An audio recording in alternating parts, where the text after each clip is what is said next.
My family meeting started like any other, but it quickly turned into a nightmare. My brothers, Jake, 31, and Matt, 26, and my sister, Lila, 24, were already glaring at me the moment I walked in. My parents, Susan and Robert, told me they needed my $300,000 apartment for the family. They said it would be better if Jake got it, and I should just sign it over. I stayed calm and said no. This apartment was the only home I had worked for, and I wasn't going to give it away. The room erupted immediately. Jake shouted at me, Matt called me selfish, and Lila just smirked like she had already won. Then it happened. Lila grabbed the cake from the table and shoved it into my face. Jake and Matt jumped in, smearing frosting everywhere while laughing. My parents just watched silently. I was left standing there, covered in cake, humiliated and furious. On the drive home, my anger turned into determination. They wouldn't just lose the chance to get my apartment. They were going to lose all the benefits they had been taking from me for years. Every loan, gift, or favor they had expected from me would end. I called my best friend, Maya Brooks, and told her what had happened.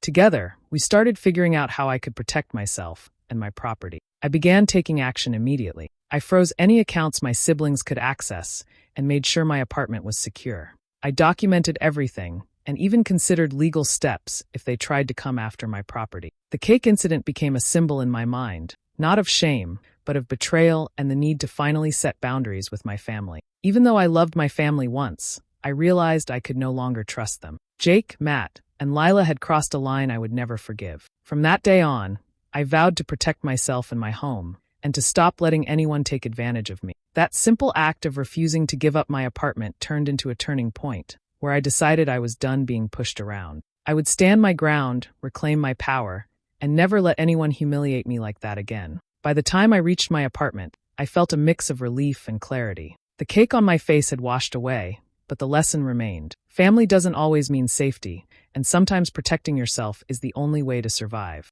I had spent years bailing out my brothers, Jake and Matt, and my sister, Lila, from every financial mess they got themselves into. I was always the responsible one, the one everyone leaned on when they couldn't handle their own problem. Every birthday gift, loan, or emergency I covered became expected, and guilt-tripping was part of how they kept me in line. I gave because I loved them, but over time I realized love shouldn't come with constant manipulation. A few months ago, I inherited my apartment from my late Aunt Margaret. It was my first real asset, something I could call completely mine, earned and protected by my own hard work. I thought maybe this would be a turning point, a space that was only mine, but I didn't realize how much my family would try to take it. The so-called family meeting was really just a trap disguised as dinner. My parents had invited me over casually, making it sound like an ordinary night together. But as soon as I arrived, it became clear they had an agenda. Jake and Matt kept throwing sideways glances at me, and Lila had that smirk she always wore when she thought she had me cornered. My parents brought up the apartment, saying it would be better kept in the family,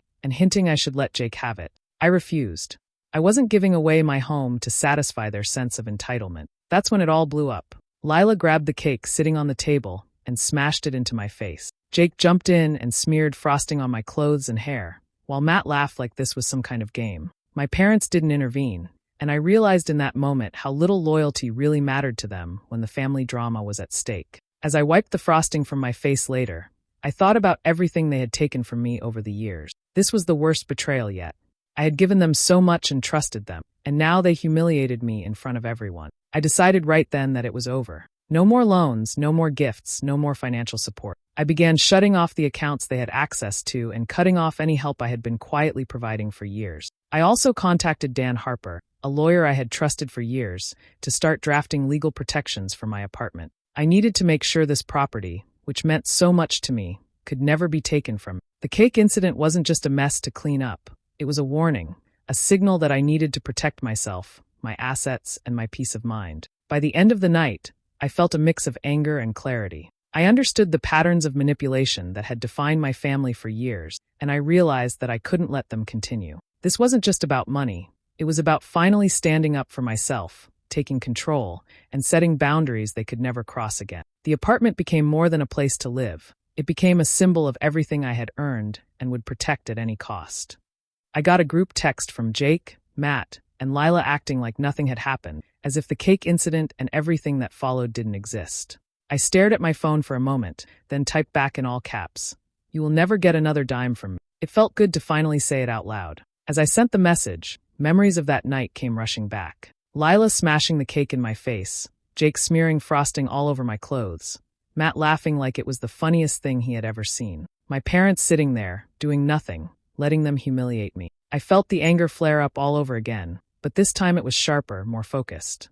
I pulled up a list I had been keeping for years. Every loan I had given them, every gift I had covered, every time I had helped them when they couldn't manage their own money. I totaled it all and started drafting invoices, putting clear deadlines for repayment. I sent them carefully, making sure they couldn't ignore it, but I didn't hear anything serious back, just laughter from Jake, jokes from Matt. They thought it was all a game. I realized jokes wouldn't work anymore, so I filed claims in small claims court. Suddenly, their laughter turned into panic. Jake had to scramble to figure out where to get the money, calling friends and even selling things he had refused to part with before. Matt started avoiding my calls entirely, probably hoping I would forget about it. Lila tried her usual tricks, sending long, emotional messages about family and forgiveness, but this time I didn't respond. I had learned my lesson. Emotional manipulation didn't work on me anymore. The next step was protecting my apartment. I changed all the locks, making sure none of them could walk in uninvited. The place that had been my refuge, my inheritance, now felt like a fortress,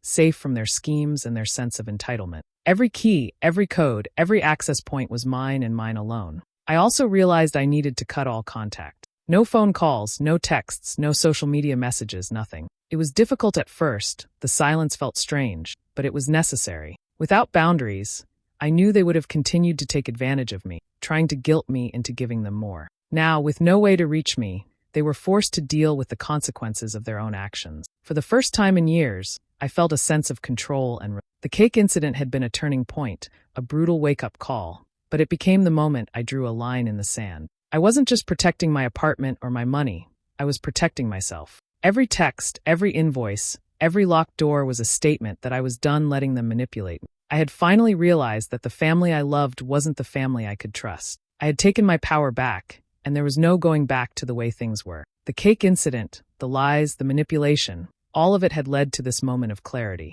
I was free, and I intended to keep it that way. I started taking action. First, I called Jake's workplace to begin wage garnishment. He had no idea I had the legal right to do it, and I loved watching him panic as they told him the process had started. Next, I contacted Lila's landlord about the unpaid rent on the lease she had me co-sign. It wasn't my problem anymore, and I wasn't going to keep covering for her mistakes. Then I went through the family heirlooms that had been given to me for safekeeping over the years. I sold the items I didn't need. It felt like finally reclaiming what was mine, and I made sure Jake, Matt, and Lila knew. When Jake called me a monster, I laughed and called him a thief. The anger they had caused me over the years was finally being reflected back at them. Maya, my best friend, uploaded the cake video online. Within hours, it went viral. Strangers were commenting, sharing, and calling out my siblings for their behavior. Public opinion quickly turned against Jake, Matt, and Lila. People I didn't even know were messaging me, supporting me, and sharing their own family betrayal stories. The gossip spread through my parents' circle too. Susan and Robert's friends began avoiding them, and the shame on their faces was almost satisfying. I received a text from my mother begging me to take the video down. I simply ignored it.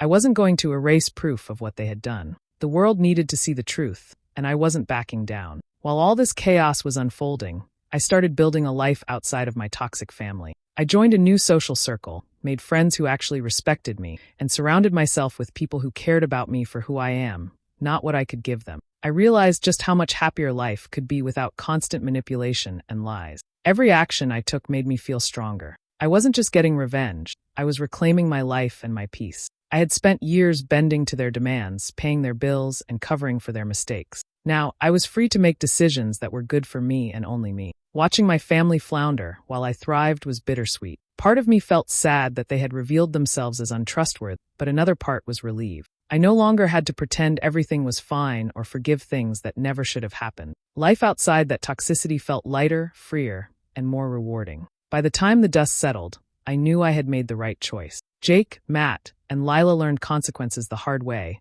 and I finally had the life I deserved. I had my apartment, my freedom, and a new circle of friends who actually cared. It was the first time in years I felt truly safe, truly respected, and truly happy.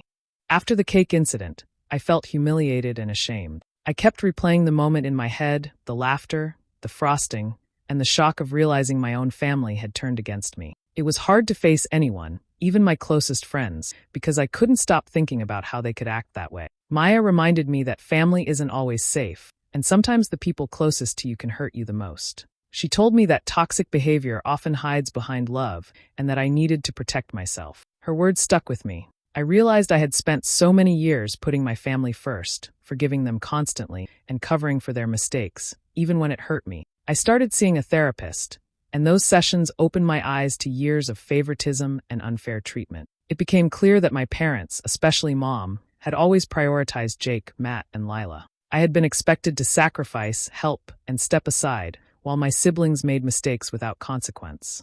All those childhood memories of being pushed aside, bullied, or ignored started making sense. I began journaling every night. Writing down my thoughts helped me organize my feelings and see patterns I had ignored for years. I wrote about the cake incident, about my siblings' constant demands, and about the small but constant ways I had been hurt by their selfishness. I also wrote about the ways I had allowed it to continue, recognizing that I had the power to change my life. I recalled moments from childhood when Jake, Matt, and Lila had made fun of me or excluded me from games, family trips, and even small family traditions. Those memories came flooding back, and I realized the cake incident wasn't an isolated event. It was part of a lifelong pattern of bullying and manipulation. I saw how my mom had enabled it, defending them when I complained and minimizing my feelings. Susan's behavior had allowed my siblings to continue mistreating me, and I understood that they had no intention of changing. The realization was painful but also freeing. I didn't have to wait for apologies or change from them. My family tried love bombing me afterward, sending messages, calling me, and trying to convince me that everything was fine, that they were sorry, and that I should forgive them. But I knew it was manipulation. I refused to respond to the texts or return their calls. I wasn't falling for it. I decided it was time for a fresh start. I moved to a new city, taking my apartment with me, and began building a life separate from the toxicity. I focused on my job, my friends, and my own happiness. Living somewhere new gave me space to heal and gain confidence. Since moving, I never attended another Collins family gathering. I didn't need their validation, their drama, or their control over my life. I started creating boundaries, learning to say no, and prioritizing myself. The shame I felt slowly faded, replaced by strength and self-respect. I finally felt free. I had my home, my independence, and my peace. I realized that leaving my toxic family behind didn't make me a bad person. It made me someone who valued her own life and happiness. I didn't have to be part of their games anymore, and that was the most powerful feeling I had ever experienced. I went through my bank accounts one evening and realized that Jake, Matt, and Lila still had access to a shared emergency fund I had set up years ago. I felt a mix of anger and disbelief. After everything, they were still sneaking money whenever they wanted. I knew I had to act fast. I closed all the accounts immediately and canceled all the linked cards. I didn't wait to tell them. Within days, Matt's rent check bounced, and Lila's utilities were cut off. I ignored their calls, texts, and emails. Part of me expected them to beg or apologize, but they didn't. They acted like nothing had happened, just like they always did. A few days later, my parents, Susan and Robert, showed up at my apartment unannounced. They demanded I be reasonable and give my siblings access again. I felt my blood boil. I refused to open the door at first, but when they started banging, I decided to film the confrontation on my... I wanted evidence in case things escalated. The video showed everything. My parents yelling, me staying calm, and my refusal to let them manipulate me. Seeing it again later reminded me why I couldn't go back to the way things were. The memory of the cake incident, the laughter, the humiliation, it all fueled my resolve. I promised myself I would never allow them to control me again. With Dan's help, I filed for a restraining order against Jake, Matt, and Lila. I made it clear that any attempt to harass or contact me would have legal consequences. It felt empowering to take control of the situation legally, finally turning the tables on them. A few weeks later, Robert admitted that Jake had gambling debts. It was no longer a secret, and it explained some of the desperation and anger during the cake incident. I realized that my family's needs were never about me. They were about covering their own mistakes. That knowledge made it easier to detach emotionally. I cut all ties permanently. I blocked their numbers, changed my email addresses, and made sure my accounts were secure. I stopped answering calls from my parents and siblings and refused to engage in any conversation that could lead to manipulation or guilt tripping. It wasn't easy at first. I felt a strange mix of guilt and relief. Part of me mourned the idea of a normal family, but the other part of me felt liberated. I no longer had to worry about losing money, being humiliated, or letting them take advantage of me. Every time I thought of the cake incident, it reminded me why I had made these changes. I had turned my anger and hurt into action, protecting myself and my future. I realized I didn't owe them anything, Not even a second chance. By locking down my finances and cutting all contact, I finally felt safe and free. For the first time in years, I could breathe without fear that my own family would betray me again. I knew I had done the right thing, and I was determined to never let anyone control me like that again. I hired Dan Harper, a family law attorney, to make sure my apartment was legally protected. I wanted to make absolutely sure that Jake, Matt, or Lila could never claim it, no matter what tricks they tried in the future. Dan helped me update my will and all my property documents so that everything was airtight and any future disputes would be impossible. While reviewing some paperwork, I discovered that Jake had tried to forge my signature on a property transfer. I felt a mix of anger and disbelief. I couldn't believe he would stoop that low. I shared everything with Dan, and he immediately started taking action. He sent cease and desist letters to Jake, Matt, and Lila, warning them that any attempt to interfere with my property or harass me would have serious legal consequences. The threat of police involvement shook them. For the first time, they realized I wasn't going to back down, and I had the law firmly on my side. Dan also suggested using the cake video as evidence of harassment. It clearly showed the humiliation they caused me, and it helped establish a pattern of abusive behavior toward me. A civil case soon began. Jake, Matt, and Lila tried to downplay their actions, but I was determined to see justice. I kept all records of loans I had given them over the years, all the financial help, and proof of their manipulation. Everything was documented, leaving them with no way to argue. After a few weeks, Jake reached out, begging to settle out of court. He claimed it would be easier for everyone if we avoided a trial. I didn't rush. I had thought carefully about what I wanted: full repayment of every loan and absolute protection of my apartment. I refused any settlement that didn't meet these terms. Dan helped me prepare a final offer. They could repay every cent I had lent them and agree to stop contacting, or we would proceed with the case. The choice was theirs.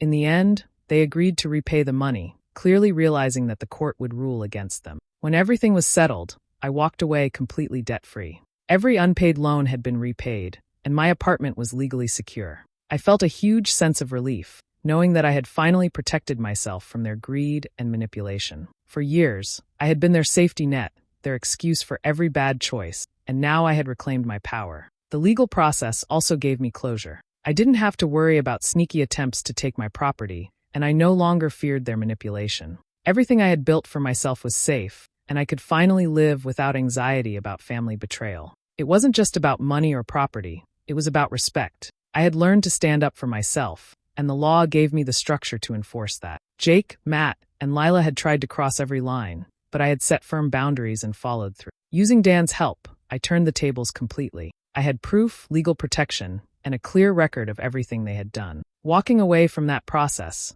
I felt stronger and more confident. I had taken the ultimate step to protect myself, my home, and my future, and nothing they could do would change that. Months later, I got a message from Jake, Matt, and Lila asking me to come over to make amends. I didn't trust them, but I decided to go carefully. I brought my phone and recorded everything, knowing they could try to manipulate me again. When I arrived, they started with apologies. At first, it sounded sincere, but almost immediately, they shifted and asked for money. I couldn't believe it.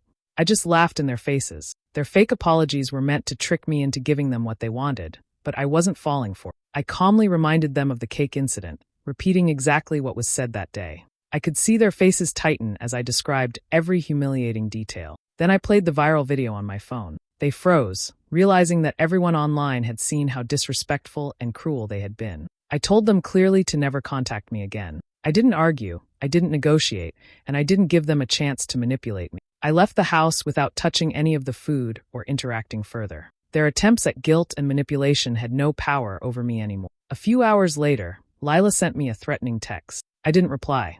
Instead, I forwarded it to Officer Mark Redding, just like I had been advised, so there was a record of her harassment. I knew I was fully protected, and they couldn't scare me. Once I was back in my apartment, I poured myself a glass of wine and sat quietly. I finally felt calm. Months of stress, manipulation, and betrayal had been replaced with a sense of control and safety. I had set boundaries and enforced them, and for the first time in years, I could relax without worrying about family drama. I thought about how far I had come. I had faced betrayal, humiliation, and years of manipulation. I had protected my apartment, reclaimed the money they owed me, and made sure they could never harm me again. Now, I could enjoy life on my own terms. Sipping my wine, I smiled. The apartment was mine, my peace was intact, and the toxic influence of my family had no place in my life. I had learned that standing up for myself wasn't just necessary, it was freeing.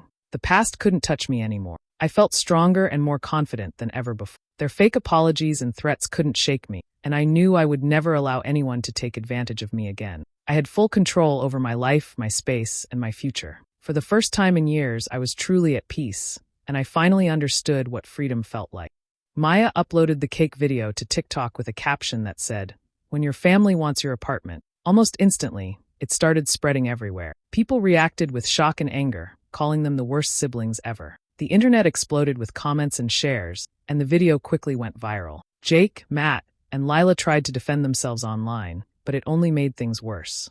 Every post they made was met with criticism, and strangers flooded their accounts with messages telling them how cruel they had been. I stayed anonymous, quietly adding context in the comments so people could understand the full story. The support was overwhelming. People started donating to help me with my legal battle, sending small amounts that added up quickly. It felt amazing to see strangers care about what had happened to me. Meanwhile, Jake's workplace got wind of the situation. His reputation took a huge hit, and people began questioning his character and reliability. He struggled to explain himself, and it became clear that the public opinion was firmly against him. They began sending messages demanding that I take the video down. I didn't respond, and I refused. I knew that removing it would erase the proof of what they had done and give them a chance to manipulate others. I wanted the truth out there, and I wanted people to see the reality of toxic family behavior. Local news picked up the story, interviewing people who had seen the video and sharing details about the Suddenly, the cake incident and the betrayal that followed were everywhere. People were discussing it in communities online and offline,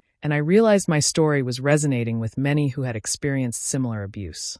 I started hearing from survivors of financial and emotional abuse, people who had been in situations like mine. I offered support and shared my experience, showing them that it was possible to stand up to manipulation and reclaim control over their lives. It gave me a new purpose. The viral video had done more than embarrass my sibling. It had created a platform for awareness. I used it to talk about family manipulation, the dangers of financial abuse, and how important it is to set boundaries. Every time I shared advice or answered questions, I felt stronger and more confident. The attention and support helped me heal in ways I hadn't expected. I realized that while my family had tried to bring me down, I had turned the situation into something positive. I had not only defended myself, but also helped others see that they could protect themselves too. Looking back, I understood that the viral video wasn't just revenge. It was a tool for justice, a way to show the world that standing up for yourself is never wrong. I had reclaimed my life, my apartment, and my peace while helping others do the same. I went to Susan and Robert's house one last time to collect the keepsakes I wanted. I left a short note on the table that said, "I'm done with this." It felt final and honest. After that, I blocked Jake, Matt, Lila, and my parents on every platform I had. I didn't want them to contact me in any way. I got a new phone number, so they couldn't reach me at all. I also made my apartment listing private, so no one could find my address. I spoke to my neighbor, Karen Willis, and asked her not to let anyone in without my permission. She understood completely, and it gave me peace of mind knowing I had another layer of security. The experience with my family, which had been so hurtful, slowly became a symbol of my independence. Every time I thought about it, I remembered how I had stood up for myself and refused to let my family take what was mine. It reminded me that I had the power to protect myself and make my own decisions. I focused on building a trusted circle of friends who respected me and supported me. With them, I felt safe and valued. I realized that healthy relationships mattered more than blood ties when family turned toxic. I spent time with these friends, laughing, sharing experiences, and learning that it was possible to create my own chosen family. Susan tried one last time, sending me a guilt-filled letter. I didn't even open it. I returned it to the mailbox, still sealed, because I knew I didn't need their approval or their apologies. I had already moved on, and opening it would only give them a chance to manipulate my feeling. I began to enjoy life without their interference. I could make decisions without worrying about them trying to control me or take advantage of me. Every small freedom, like choosing how to decorate my apartment or planning my weekends, felt like a victory. Locking my apartment door became a daily ritual that reminded me I was safe. It was no longer just a place to live. It was my sanctuary. I could breathe without fear or judgment, and it felt incredible. My home, my rules, my peace. Every step I took to cut off my toxic family strengthened my sense of self. I realized that letting go didn't mean I stopped loving them. It meant I chose to love myself first. I had finally drawn the line, and for the first time in a long time, I felt fully free. I smiled as I stood inside my apartment, knowing that I had reclaimed my life. The past was behind me, and the future belonged entirely to me. I was safe, happy, and in control of my own world. Do you think it was right for me to stand up for myself and protect what's mine? Or should I have trusted my family again? I'd love to hear your thoughts in the comments. If you want more real-life stories like this, don't forget to subscribe and hit the notification bell so you never miss an update.